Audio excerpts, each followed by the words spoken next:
अस्सलाम वालेकुम, welcome to my new vlog. क्या हाल चाल हैं आप सबके? उम्मीद है आप सब लोग खैरियत से होंगे। तो आज का व्लॉग शुरू करते हैं। मैंने कुछ दिनों पहले ऑर्डर किए थे कुछ चीज़ें दराज से, तो आज वो रिसीव हो गए। तो अब मैं आपको दिखाती हूँ कि मैंने क्या क्या चीज़ें ऑर्डर की हैं और सबसे इम्पॉर्टेंट ये कि क्या वो वर्थ बाइंग हैं कि नहीं। और मैंने वैसे रिव्यूज़ देख के ही ऑर्डर किए थे, लेकिन अब मैं ख़ुद अपने रिव्यूज़ आपके साथ शेयर करूँगी कि ये कैसी चीज़ें रिसीव हुई हैं और क्वालिटी क्या है इनकी। तो सबसे पहला पार्सल मैं ओपन कर रही हूँ। इसमें मैंने मंगवाई है पिंक फ्लैश की लिपस्टिक और ये मैंने फ़र्स्ट टाइम ऑर्डर की है और इसके मैंने बहुत अच्छे रिव्यूज़ सुने थे। तो ऑनलाइन लिपस्टिक ऑर्डर करना बहुत ही मुश्किल काम होता है क्योंकि शेड का समझ नहीं आ रहा होता।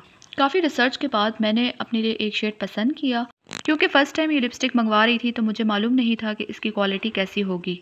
इसके 2-3 और भी शेड्स थे जो मैंने मंगवाने थे, लेकिन फिर मैंने जो है वो एक ही शेड मंगवाया PO1 जो कि पिंक शेड का है, लेकिन इस टाइम वीडियो में ये ऑरेंज शेड दिख रहा है। तो मैं अपनी इस परचेज़ से सैटिस्फाइड हूँ क्योंकि एक अच्छी लिपस्टिक है, जैसे कि रिव्यूज़ मैंने सुने थे। तो अब हम नेक्स्ट पार्सल की तरफ चलते हैं और ये भी मैं अनबॉक्स करके आपको दिखाती हूँ कि मैंने क्या मंगवाया है। तो ये मैंने मंगवाया है कॉर्नर रैक। मैंने एक शू रैक मंगवाना था और दराज में जब मैंने शू रैक के नाम से सर्च किया तो फिर मेरे सामने इसी तरह के बहुत सारे रैक आए और फिर मैंने सबके रिव्यूज़ भी देखे। इसके अलावा मैंने पिक्चर्स भी देखी, तो सब बहुत ज़्यादा इसकी तारीफ़ें कर रहे थे। ये स्पेसिफ़िक नहीं है शू रैक के लिए, इस पे और भी बहुत सारी चीज़ें रखी जा सकती है, लेकिन मुझे घर के लिए शू रैक चाहिए था। तो अब तक तो सब कुछ ठीक था, जब तक ये खुला नहीं। उसके बाद इसकी अरेंजमेंट हुई, इसको हमने जो है वो पूरा सेट किया। जब ये बन गया तो उसके बाद फिर मैं आपको बताऊँगी कि क्या हुआ है। लेकिन मैंने इसके 2-3 यूज़ेस सोचे थे कि अगर शू रैक के लिए मुनासिब ना हुआ तो फिर हम इसे किचन के लिए कॉर्नर रैक बना देंगे। ये शू रैक 5 स्टोरी मैंने मंगवाया था और इसकी प्राइस डिलीवरी चार्जेस के साथ मुझे 1170 रुपये पड़ी थी और इससे पहले पिंक फ्लैश की लिपस्टिक मुझे 570 रुपये पड़ी थी। अच्छा, तो हर पीस के बीच में इस तरह के जॉइंट्स मौजूद थे और ये DIY टाइप एक रैक था और सबको खुद जोड़ना था। यहाँ तक तो सब काम ठीक था, लेकिन उसके बाद जो इसके पॉइंट्स थे और जिन होल में इनको डालना था वो बहुत ही ज़्यादा छोटे थे और बहुत मुश्किल से ये अरेंज हो रहा था। काफ़ी ज़्यादा टाइम लगा इसको अरेंज करने में।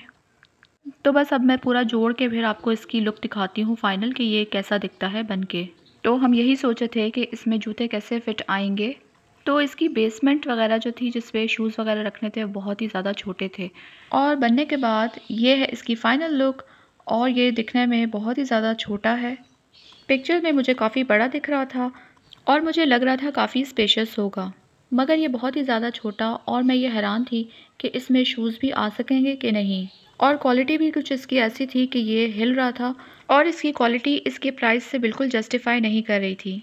तो अभी तक ये ऐसे ही खड़ा है और हम ये सोच रहे हैं कि इसको हम कहाँ सेट करें, इसमें हम क्या रखें। आया हम इसमें शूज़ रखेंगे या फिर हम इसमें कोई और स्टफ़ रखेंगे। तो ये वाली परचेज़ तो घर में किसी को भी पसंद नहीं आई। ओवर प्राइस और दूसरा हमारे लिए यूज़लेस थी क्योंकि जिस पर्पज़ के लिए मंगवाई थी शूज़ के लिए, तो वो तो बिल्कुल रखने के लिए कोई भी राज़ी भी नहीं था और सब घर वाले यही कह रहे थे कि ये क्यों मंगवा लिया, ये क्या चीज़ मंगवा ली। तो इसलिए मैंने आपके साथ शेयर कर लिया कि आप लोग भी इसको देख लें कि अगर आप भी मेरी तरह इसी पर्पज़ के लिए मंगवा रहे हैं तो फिर ना ही मंगवाएं तो बेहतर होगा। तो वीडियो पसंद आई हो तो लाइक शेयर सब्सक्राइब लाजमी कीजिएगा। टेक केयर, अल्लाह हाफ़िज़।